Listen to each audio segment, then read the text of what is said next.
कुछ बच्चे होते हैं जो 90 प्लस लेके आते हैं, जी, ठीक है? और कुछ बच्चे होते हैं जो 90 क्या 60 प्लस भी नहीं लेकर आ जी। पाते। तो उनके पेरेंट्स उन पे दबाव डालते हैं। लोग अपनी जो पोज़ीशन है या फिर मैं कहूँ डिफ़िकल्टीज़ है, वो किसी के साथ में शेयर नहीं कर पाते हैं, अकेले-अकेले घुटते रहते हैं। तो वो उनको फिर कोई रास्ता नहीं मिलता है और वो डिप्रेशन के शिकार हो जाते हैं। दोस्तों, अगर आपके भी पेरेंट्स आपको फ़ोर्स करते हैं, आपके भी पेरेंट्स अगर आपको ताना मारते हैं कि भई देख उसके कितने नंबर आए और तेरे कितने नंबर आए। आजकल एक चलन बहुत चला हुआ है शुगर डैडी, शुगर मॉम। जी। ये क्या है? इस रिश्ते के बारे में आप क्या कहना चाहेंगे? अब मुझे कुछ 5 ट्रिक्स बताइए जिससे कि जो आपका पार्टनर है आपके पास टिका रहे, जाए ना, बाहर कहीं पर भी इधर-उधर मुँह ना मार दे। जब आप शुक्र की रेमेडी करते हैं तो ना ही आपका रिलेशनशिप बेटर होता है, बल्कि आपका प्रोफ़ेशनल रिलेशनशिप भी अच्छा होता है और आपको जो है धन्य-धान्य की कोई कमी नहीं होती। तो हमेशा ही शुक्र का उपाय ज़रूर करें। अब उसके अंदर आप क्या कर सकते हो?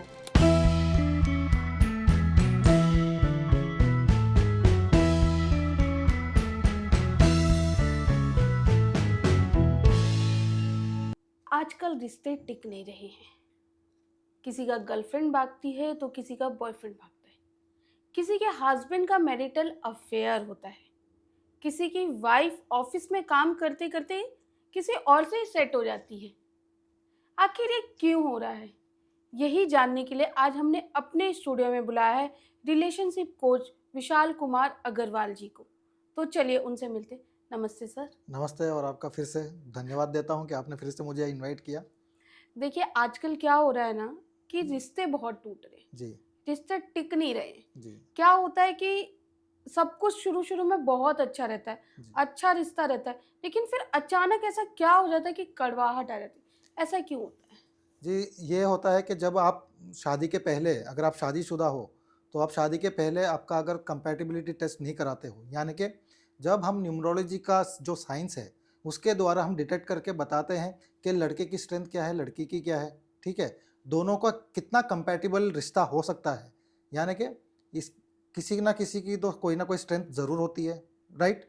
किसी न किसी की कोई वीकनेस भी होती है, तो हमें ये देखना रहता है कि कौन कितना किसके साथ में एडजस्ट हो सकता है। तो जब आपने शादी नहीं की है, तब तो आप ये चीज़ कर सकते हो। लेकिन शादी आप कर लेते हो, प्रेम में पड़ जाते हो, लव मैरिज कर का चलन आजकल बहुत ज़्यादा है, ठीक है? तो जब आप लव मैरिज में चले जाते हो, रिलेशनशिप में बन जाते हो, तब आपको मालूम पड़ता है कि नहीं इनका टेस्ट अलग है, ठीक है? इनका जीवन में जीने का तरीका अलग है या उनके प्रायोरिटीज़ अलग हैं। तो तब जाके वो डिस्प्यूट होता है और कहीं न कहीं फिर उनको महसूस होता है कि मैंने गलत डिसीज़न ले लिया और फिर वो कहीं न कहीं फिर वो रिश्ता धीरे-धीरे और भी ज़्यादा कॉम्प्लिकेटेड हो जाता है और फिर वो रिश्ते से अलग होने की कोशिश करते हैं। लेकिन यहाँ पर भी मैं कहूँगा कि कोई भी जल्दबाज़ी में आप डिसीज़न मत लीजिए। आप अगर कोई एक अच्छे न्यूमरोलॉजिस्ट से जाके ज़रूर मिलें, ठीक है? वो ज़रूर आपको गाइड करेगा कि आपके रिश्ते में कहाँ दिक्कत है। ये हम डिटेक्ट करके बता सकते हैं। क्यों? आपका जो एक्सपेक्टेशन है, ठीक है? सामने वाला के भी कुछ और है। सब कोई यही चाहता है कि मैं जो चाहता हूँ वो सामने वाला करे। जबकि वो आज के डेट में पॉसिबल नहीं है। दोनों को ही मिलके आगे गाड़ी चलानी होती है। जैसे कि आप देखें कि कोई ट्रेन भी है, तो 2 पटरी जो पैरेलल पटरी होती है उसके ऊपर ही ट्रेन चल सकती है, राइट? आगे-पीछे अगर प पटरी हो तो नहीं चलेगी ना।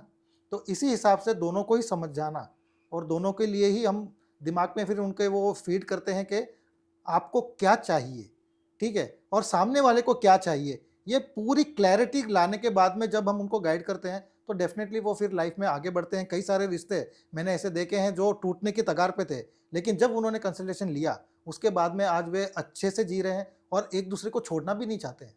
सर, जहाँ की जी ये हाँ, बात हो गई छोड़ना नहीं जी, चाहते, ठीक है? आजकल एक बहुत चल रहा है, मैंने अभी पीछे ही मैं न्यूज़ में देख रही थी, नोएडा में जो हाई क्लास है, वो वाइफ स्वैपिंग का मामला बहुत ज़्यादा चल रहा है। जी। तो इसमें आप क्या कहना चाहेंगे कि ऐसे रिश्ते भी क्या सुधर सकते हैं? जी या नहीं इन रिश्तों में कुछ बचा है या नहीं बचा है? जी देखिए, ये जो कल्चर है, ये हमारे हिंदू शास्त्र में अगर हम कहें कि हम इंडिया से बिलॉन्ग करते हैं इवन कंट्री का भी, तो हमारे इस शास्त्रों में ऐसा कोई वर्णन नहीं है। हमें एक ही रिश्ते के साथ में आगे बढ़ना चाहिए, ये तो आज ज़रूरी है। लेकिन आजकल की ये जो पीढ़ी है, वो नहीं समझ रही है और वो ऐसे गलत चलन में जा रही है, वेस्टर्नाइज़ेशन यहाँ पे कुछ ज़्यादा हो रहा है और वहाँ पे जा रहे हैं। और यही एक कारण और भी है कि वे जब सीरियस रिलेशनशिप में आते हैं, तब उनको वो दिक्कत का सामना करना पड़ता है। तो जग अगर आप जीवन में कोई सीरियस रिलेशनशिप में जाना चाहते हो, तो ऐसी चीज़ों से आपको दूर रहना चाहिए। और अगर आप ये पता भी करना चाहते हो कि सामने वाला इंसान कहीं उस फितरत का है या नहीं है, तो वो भी हम न्यूमरोलॉजी के द्वारा डिटेक्ट करके बता सकते हैं और आपको गाइड कर सकते हैं कि आपको वो रिलेशनशिप में आगे जाना भी चाहिए या उसको यहीं पे समाप्त कर देना चाहिए। तो इसी टॉपिक के ऊपर मुझे एक एग्जांपल याद आ गया, अगर मैं बता देता हूँ कि आजकल की जो जनरेशन है, वो ये रिलेशनशिप में तो रहती हैं, लेकिन वो सीरियस रिलेशनशिप में भी बिलीव भी करती हैं। क्योंकि एक पॉइंट के बाद में आपको कोई ना कोई रिलेशनशिप में जाना ही होता है, किसी एक को चुनना ही पड़ता है। तो ऐसे में एक लेडीज़ आई मेरे पास में, जिनका 4 बायोडाटा वो साथ में लेके आई।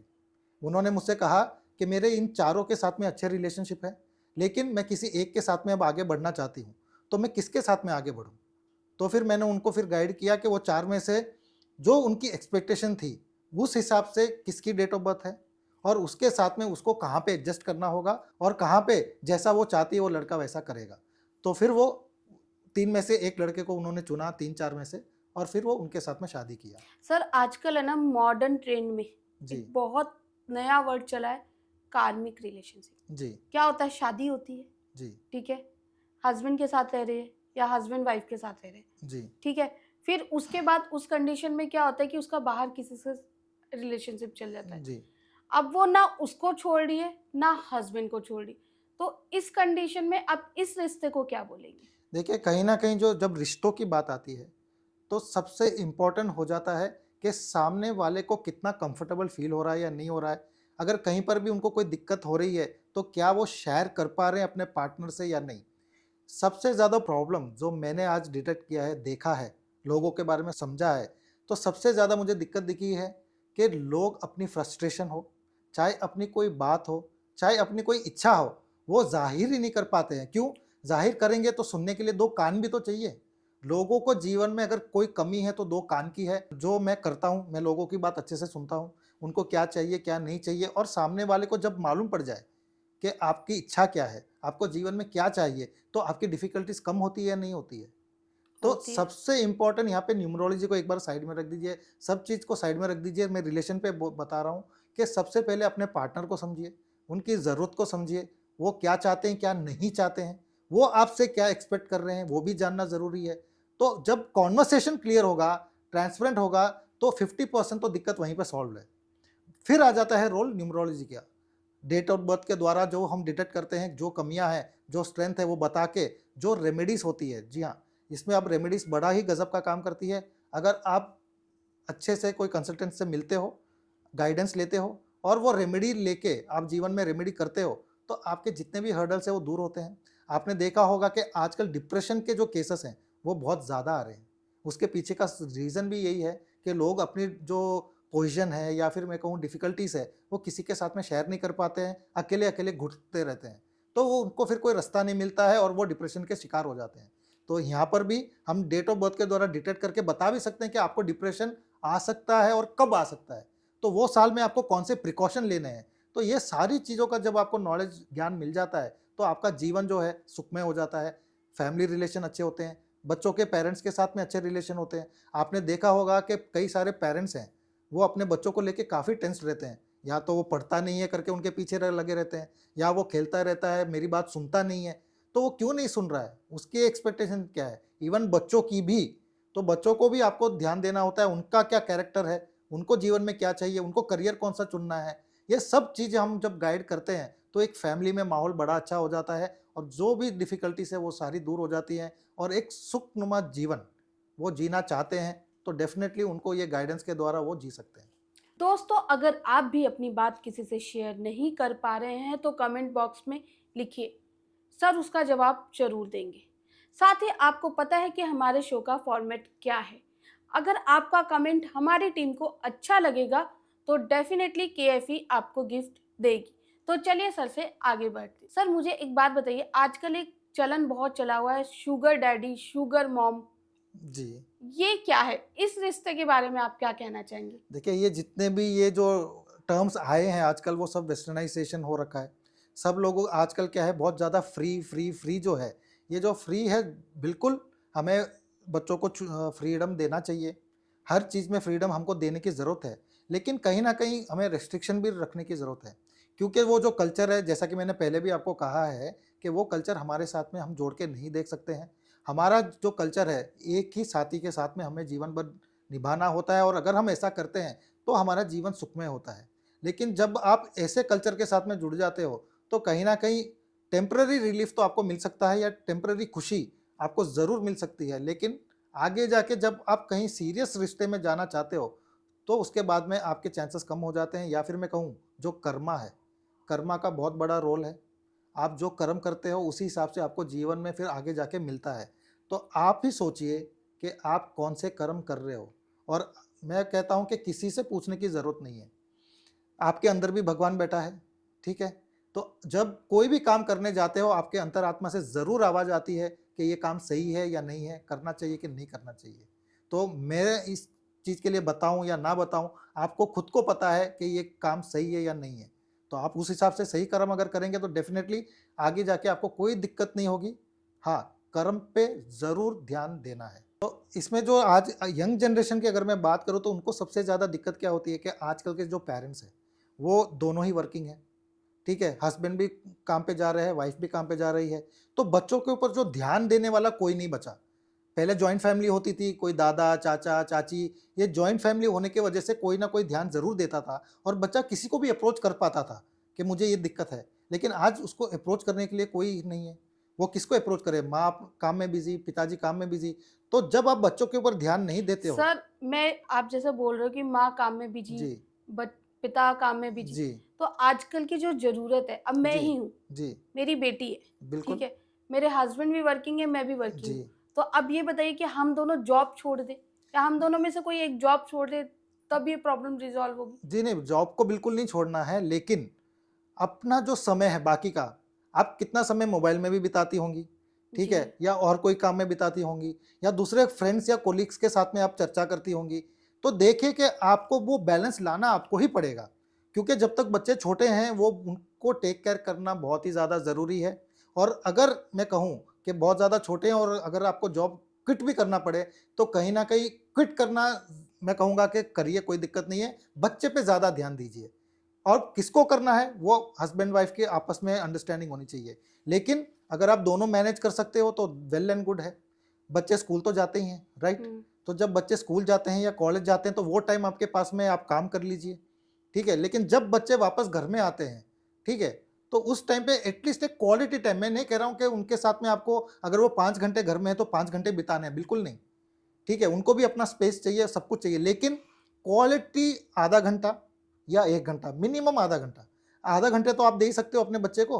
तो आधा घंटा उनके साथ में बैठिए, उनसे पूछिए कि आपने पूरे दिन में क्या किया, आपने क्या पढ़ाई की, आपने आगे कोई दोस्त बने तो कैसा दिन गया। तो वो जो शेयरिंग है, अगर आप आधा घंटा भी जेन्युइनली उनके साथ में बैठ के निकालते हो, तो बहुत चांसेस कम हो जाते हैं कि वे गलत लाइन में जाएँ। और उनके फ्रेंड्स की कौन-कौन है, इसकी जानकारी आपको होनी चाहिए। कौन से सर्कल में उठता बैठता है, ये सारी जानकारी आपको रखना बहुत ज़्यादा ज़रूरी है। अगर आप इतना भी कर लेते हो, तो आपको जॉब में भी कोई दिक्कत नहीं होगी, बिज़नेस में भी कोई दिक्कत नहीं होगी और आपका परिवार बचा रहेगा, आपका बच्चा ग्रो भी करेगा और जीवन में अच्छा करेगा। सर, कुछ बच्चे होते हैं जो 90 प्लस लेके आते हैं, जी, ठीक है? और कुछ बच्चे होते हैं जो 90 क्या 60 प्लस भी नहीं लेकर आ जी, पाते। तो उनके पेरेंट्स उन पे दबाव डालते। बिल्कुल। तो इस बारे में आप क्या कहना चाहेंगे? बिल्कुल नहीं डालना चाहिए, ये समझना चाहिए कि न्यूमरोलॉजी के हिसाब से जब हम डिटेक्ट करके बताते हैं, तो ये ज़रूर देखते हैं कि उनके अंदर पढ़ाई के नंबर है या नहीं है। अब नेचुरली जिसके पास में वो नंबर होंगे वो अच्छा करेगा, जिसके पास में नहीं होंगे वो स्ट्रगल करेगा। तो यहाँ पे फिर हम रेमेडीज़ देते हैं और वो रेमेडीज़ के द्वारा जब वो बच्चा आगे करता है तो उसको डेफ़िनेटली सपोर्ट मिलता है। लेकिन एक गाइडेंस पेरेंट्स को भी मिलता है कि मैं बच्चे के ऊपर ज़्यादा प्रेशर ना डालूँ, कि वो क्योंकि उसके पास में नंबर नहीं तो डेफ़िनेटली उसको तो स्ट्रगल करना ही पड़ेगा। लेकिन आप उसके ऊपर एक्स्ट्रा प्रेशर डाल के उसके स्ट्रगल को और मत बढ़ाइए, करेक्ट? तो उसकी स्ट्रेंथ क्या है? कल को वो फ्यूचर में वो करियर चुनना चाहे, तो डेफ़िनेटली फिर वो करियर पे जा सकता है। सिर्फ़ पढ़ाई करके आप अपना करियर बना सको ऐसा आज की डेट में नहीं है। और भी कई सारी फ़ील्ड्स हैं, जहाँ पे सिर्फ़ पढ़ाई ही नहीं, काफ़ी सारी चीज़ों का ज्ञान, काफ़ी सारी चीज़ों में आप अगर अच्छे हो, तो आप वहाँ पे भी अच्छा करियर बना सकते हो। जैसे कि आज आप यूट्यूबर हो, ठीक है? तो अगर आप यूट्यूब चैनल चला रहे हो, तो डेफ़िनेटली आपके पढ़ाई के स्किल की इसमें इतनी ज़्यादा ज़रूरत या इतनी ज़्यादा रिक्वायरमेंट नहीं है, करेक्ट? तो सिर्फ पढ़ाई को एम्फेसिस ना दें, उनकी और भी क्या स्ट्रेंथ है उसके ऊपर भी ध्यान दें और उस हिसाब से अपने परिवार को आगे बढ़ाएं। हाँ करेक्ट, मतलब जैसे जी कोई पढ़ाई में अच्छा नहीं है, जैसे मैं जी पढ़ाई में अच्छी नहीं थी, जी ये मैं बोल रही हूँ ओपन कैमरे के आगे। जी ठीक है, अगर आप पढ़ाई में अच्छे नहीं है तो आप फैशन डिजाइनर बन सकते हो, जी आप हमारी फील्ड में बिहाइंड कैमरा काम कर बिल्कुल सकते हो, बिल्कुल। फ्रंट कैमरा काम कर स्पोर्ट्समैन बन सकते हो, सकते हो, स्पोर्ट्स में स्पोर्ट्स जी में जा सकते हो भाई, बड़े बड़े बिल्कुल। स्पोर्ट्स मैंने अभी तो वो सूर्य कुमार आई थिंक, जी सूर्यवंशी, सूर्यवंशी जी आई थिंक वैभव बहुत, सूर्यवंशी जी, हाँ देखा उसके ऊपर जाए तो, मैंने वीडियो भी बनाई एक हाँ साल पहले। हाँ, नहीं जी नहीं जी देखा जाए तो ऑब्वियस सी बात है, इस एज में इतना कमाल कर रहे कमाल हैं करना तो वो ज्यादा उनकी पढ़ाई तो हाई फाई नहीं नहीं होगी। होगी। दोस्तों अगर आपके भी पेरेंट्स आपको फोर्स करते हैं, आपके भी पेरेंट्स अगर आपको ताना मारते हैं कि भाई देख उसके कितने नंबर आए और तेरे कितने नंबर आए, तो उनको प्लीज ये वीडियो जरूर दिखाइएगा और अपने दिल की बात जरूर शेयर कीजिए कमेंट बॉक्स में। चलिए सर से आगे बात करते हैं। सर ये बात तो हो गई बच्चों से जी रिलेटेड, ठीक है, अब मुझे कुछ 5 ट्रिक्स बताइए जिससे कि जो आपका पार्टनर है आपके पास टिका रहे, जाए ना बाहर कहीं पर भी इधर उधर मुंह ना मारे, उसके कुछ बताइए उपाय। दे उसके लिए देखिए सबसे पहले तो आपको जो है अपने पार्टनर को समझने की बहुत ज़्यादा ज़रूरत है। लोगों की कंप्लेंट क्या रहती है कि मैं उसको इतना बताता हूँ या इतना मैं उससे एक्सपेक्ट कर रहा हूँ लेकिन वो समझ ही नहीं पा रही है। ठीक है, हमेशा आपकी कंप्लेंट क्या रहती है कि सामने वाला नहीं समझ रहा है। तो वो सवाल को एक बार साइड में रख दीजिए, एक बार आप खुद कोशिश करिए कि आप सामने वाले को समझो। नंबर एक, जी एक दूसरे को समझने की बिल्कुल कोशिश समझने की करनी ज़रूरत है। चाहिए। नंबर दो, उनकी स्ट्रेंथ क्या है, उनकी वीकनेस क्या है, कहाँ ओके, पे वो है कि नहीं झुकेंगी, कहाँ पे आपको झुकना है, तो ये भी जानना बहुत ज़्यादा ज़रूरी है। क्योंकि दोनों ही अगर एक ही पॉइंट को लेके आगे बढ़ते रहेंगे तो रिश्ते में कभी मतलब आप हम झुको, जी कभी हाँ, आपका सामने वाला पार्टनर झुके, 100% ये क्योंकि ठीक ये है। झुकना नहीं होता है, ये एक दूसरे को रेस्पेक्ट की निगाहों से देखना भी होता है। एक दूसरे की जो बात है या एक दूसरे की जो इच्छा है, उसकी कदर करने की बात हो गई, ठीक है? हम्म, तो इसको हम झुकना नहीं कहेंगे, इसको हम एक दूसरे की रिस्पेक्ट करना ही कहेंगे। क्योंकि जब आप जो भी टर्म्स भी यूज़ करते हो रिलेशनशिप में, ये बहुत ध्यान हमें रखना पड़ता है। कोई भी नेगेटिव अगर पॉइंट आ जाए, तो फिर वो कहीं न कहीं उसको पैचअप करने की जगह वो उसको डिवाइड ना कर दे। तो हम यहाँ पे कहेंगे कि हम उनकी डिसीजन की या उनकी इच्छा की रिस्पेक्ट करना भी सीखें। अब तीसरी चीज़ जो होती है, ज़्यादा से ज़्यादा क्वालिटी टाइम आप आपकी वाइफ के साथ में कहाँ स्पेंड करते हो? आपके बेडरूम में। तो हम्म, बेडरूम का जो वास्तु है, वो भी बिल्कुल करेक्ट होना चाहिए। आपका बेडरूम कहाँ पे प्लेस्ड है, इसकी आप चेकिंग कराइए और वहाँ की एनर्जी कैसी है बिल्कुल देखिए। अगर आपका बेडरूम में इवन बेड के सामने अगर कोई काँच भी है, तो वो नहीं होना चाहिए। जहाँ पे आप सोते हो, सामने आपके काँच नहीं होना चाहिए। वो भी एक चीज़ का आपको ध्यान रखना है। और अगर आप घर में मास्टर बेडरूम में यूज़ कर रहे हो, तो मास्टर बेडरूम की प्लेसमेंट जो होती है वो भी मैं बता देता हूँ अभी, वो साउथ वेस्ट की होती है। अगर आपका बेडरूम साउथ वेस्ट में है, तो वो आपके लिए अच्छा है। अगर उसके अलावा कोई और जगह में है, तो कहीं न कहीं आपको उसका थोड़ा-सा कॉन्सिक्वेंसेस फेस करना पड़ता है। तो हमेशा ही देखिए कि आपका जो बेडरूम का माहौल है, ठीक है? वो अच्छा हो, एनर्जी अच्छी हो, तो उसके लिए हमें उसका अलाइनमेंट करना बहुत ज़्यादा ज़रूरी है। कलर्स लाइट कलर ही हो। Best is light cream of white जिसे हम कहते हैं, अगर वो कलर है आपके दीवार का, आपके कमरे का, तो वो एक पॉजिटिव एनर्जी देता है। तो ये सब चीज़ें होती हैं वास्तु से रिलेटेड, और भी कई चीज़ें हैं। सर तो अभी तक जी, 3 ही हुए, 2 और बची है रेमेडी। बिल्कुल बताता हूँ। तो हाँ वास्तु के बताइए। बाद में अब आ जाते हैं कि आपको जो है शुक्र से रिलेटेड जो रेमेडीज़ होती है वो भी करनी चाहिए। अगर आप दिक्कत का सामना कर रहे हैं, छोटी-मोटी ट्रबल हो रही है, कुछ भी हो रही है, चाहे नहीं भी हो रही है, तो भी आप करें। क्योंकि जब आप शुक्र की रेमेडी करते हैं तो ना ही आपका रिलेशनशिप बेटर होता है, बल्कि आपका प्रोफेशनल रिलेशनशिप भी अच्छा होता है और आपको जो है धन्य-धान्य की कोई कमी नहीं होती। तो हमेशा ही शुक्र का उपाय ज़रूर करें। अब उसके अंदर आप क्या कर सकते हो? तो आप देखें कि हमेशा ही आप जो है शुक्रवार वाले दिन ख़ास करके परफ्यूम का इस्तेमाल करें। अगर नए कपड़े हैं, तो नए कपड़े अच्छे से इस्त्री किए हुए, मतलब दिखने में आप अच्छे दिखें, ठीक है? कपड़ों में कोई सल ना हो, इस हिसाब से आप देखें, अपने आप को अच्छे से तैयार करके घर के बाहर निकलें। आप अगर हस्बैंड है, तो वाइफ़ को अच्छे से ट्रीट करके निकलें। सवेरे जभी भी आप घर के बाहर निकलते हो, ऑफ़िस जाते हो, तो उससे अच्छा बोल के, ठीक है? अच्छी तरीके से बातचीत करके निकलें और जभी भी लौटें, तब कुछ ना कुछ उनके लिए लेके लौटें, चाहे भले वो एक गुलाब ही क्यों ना हो, ठीक है? लेडीज़ जो हमारी पत्नियाँ होती हैं, उनको कुछ ज़्यादा नहीं चाहिए, कुछ महँगा नहीं चाहिए। अगर आप उनके लिए याद रख के एक फूल भी लेके जाते हैं, तो उनके चेहरे पे जो खुशी होती है ना, उससे आपका जो शुक्र है वो और भी बेटर हो जाता है। आप आप लेके खुद जाते हैं? बिल्कुल, ओह! बिल्कुल करना पड़ता है। आपकी जी, वाइफ देख रही है पॉडकास्ट? बिल्कुल देख रही है और उसे पता भी है, और अगर मैं नहीं देता होऊँगा तो आप समझ सकती हैं मेरी क्या हालत होगी। तो आप मुझे स्पॉट में डाल रहे हो, मत डालिए। ठीक है जी। सर, अब बताइए 5वां। 5वां अगर होता है कि आप अपनी जो पार्टनर है, उसका डेट ऑफ बर्थ आप एनालिसिस करवाइए। तो अगर उसमें कुछ कमी हमें दिखती है कि वहाँ पे आपको सावधानी रखनी चाहिए, तो वो हम ज़रूर आपको गाइड करके देंगे, ताकि आपका जो रिलेशनशिप अच्छा रहे और आपके पार्टनर से कोई गलती ना हो। जी हाँ, क्योंकि आप कोई गलती भी कर दो, तो आपको कभी नहीं लगता है कि मैंने गलती की है या मुझसे गलती क्यों हो गई, कैसे हो गई, राइट? तो आपको जब अगर गाइडेंस मिल जाए कि सामने वाला गलती कर सकता है, तो आप उसे बचा सकते हो, राइट?